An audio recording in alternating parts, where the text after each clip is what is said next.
Nós temos então a diverticulose, né, que ela está dentro dos processos infecciosos intestinais, mas não diretamente.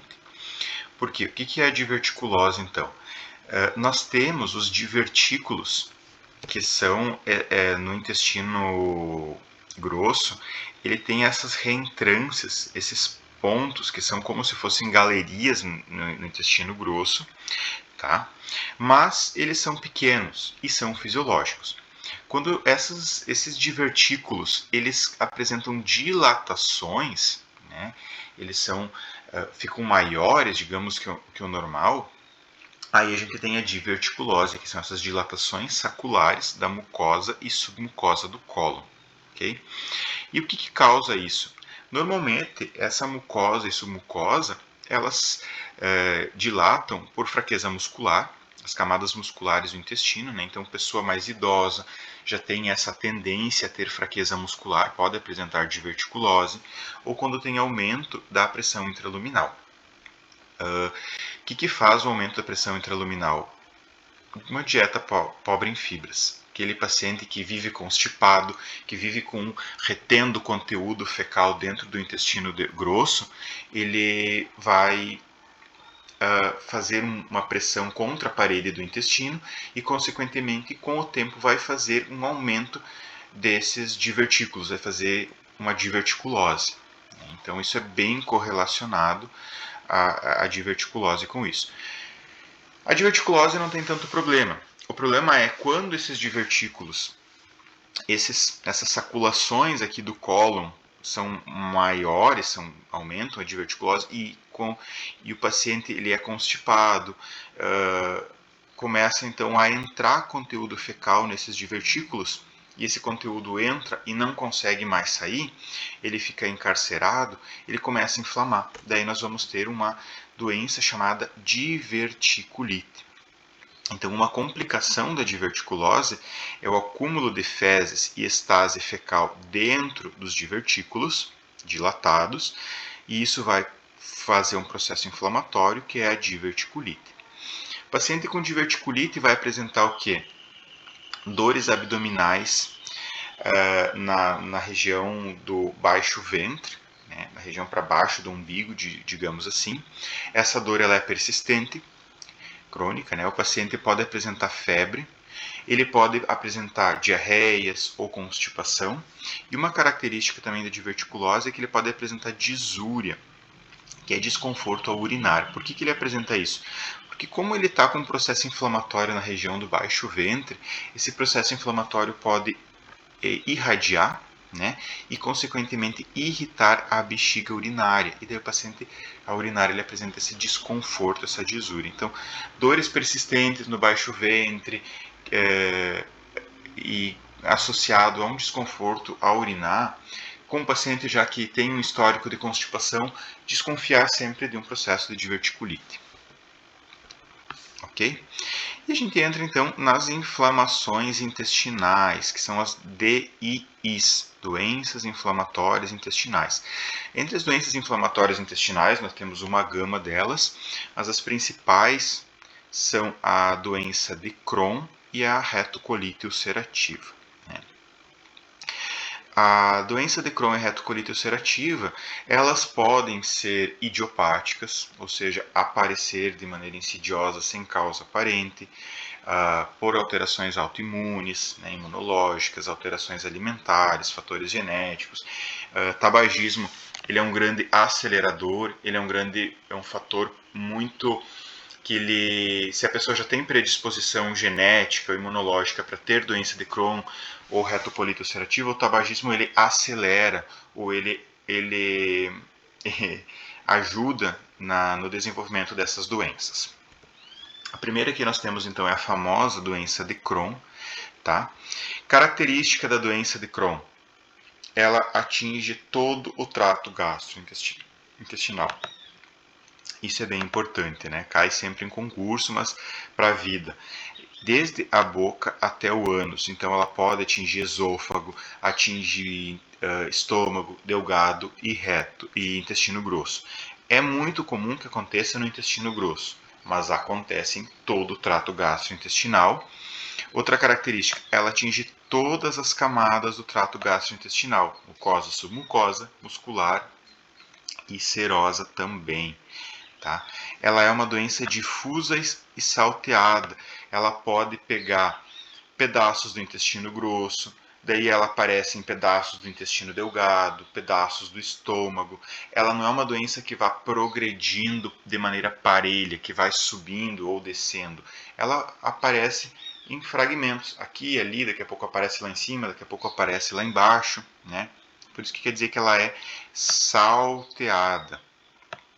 Em paralelo, a doença de Crohn, o paciente pode apresentar dores articulares, artrites, ele pode apresentar doenças de pele, úlceras de pele também, e ele pode apresentar esteatorreia ou hematoquesia, lembrando que a hematoquesia é quando ela acomete a parte mais final do intestino grosso, né? Dependendo da região, então o paciente pode apresentar esteatorreia ou hematoquesia.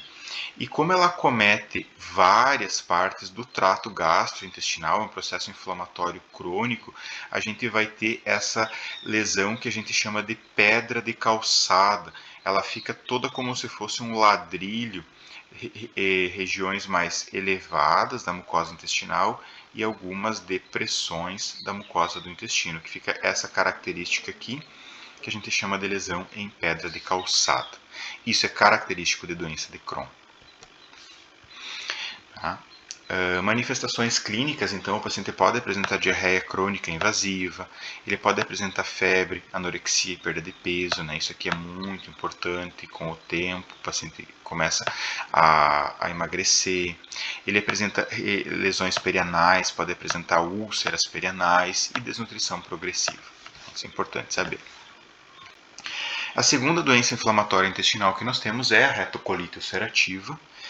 A retocolite, como o nome já diz, ele pega a região retal e região do cólon e ele provoca úlceras. Enquanto a doença de Crohn, nós tínhamos aquele padrão de pedra de calçada, nós não temos lesão direta na mucosa, nós temos uma dificuldade de absorção, tem um processo inflamatório crônico ali acontecendo, mas nós temos uma dificuldade de absorção, mas não tem úlcera propriamente dito. Na retocolite, nós temos lesões mais localizadas. Localizadas onde? No reto e no colo.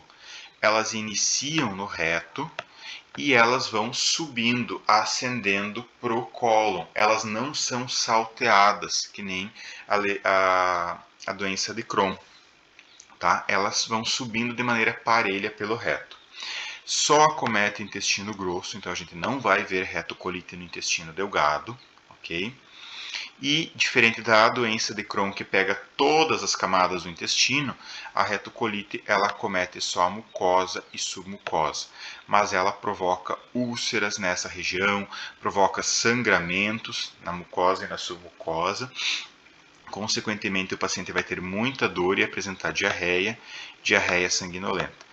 E há risco alto de neoplasias. Então, o paciente que tem retocolite ulcerativa tem que fazer acompanhamento para não ter câncer de intestino, principalmente câncer retointestinal. Então, 3 princípios básicos da retocolite ulcerativa é que a retocolite ela é uma doença exclusiva colônica, do cólon e do reto, né, intestino grosso, de maneira geral. Ela é exclusiva da mucosa, pode pegar submucosa também, mas ela não pega outros estratos, como a doença de Crohn pega.